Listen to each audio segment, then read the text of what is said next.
Hey everyone! Today, we're drawing a snow globe in just a few steps. Grab your pens and paper, and let's get started.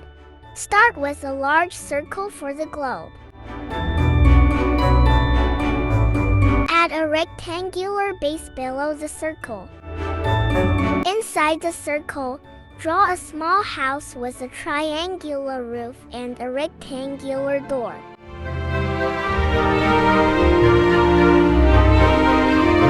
Draw two symmetrical trees on either side of the house.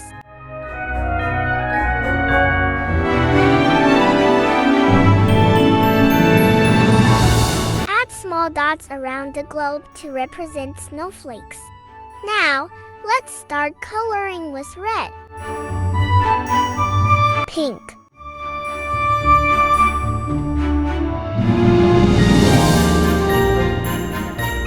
sky blue, green,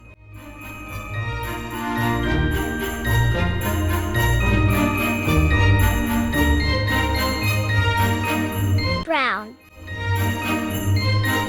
yellow ochre,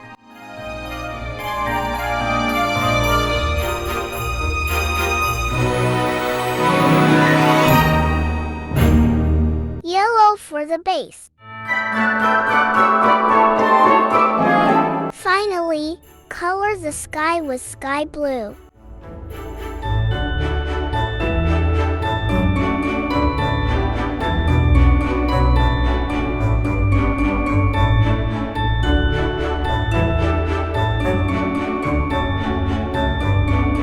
Thanks for watching. If you enjoyed this tutorial, don't forget to like, share, and subscribe for more fun drawing videos. See you next time.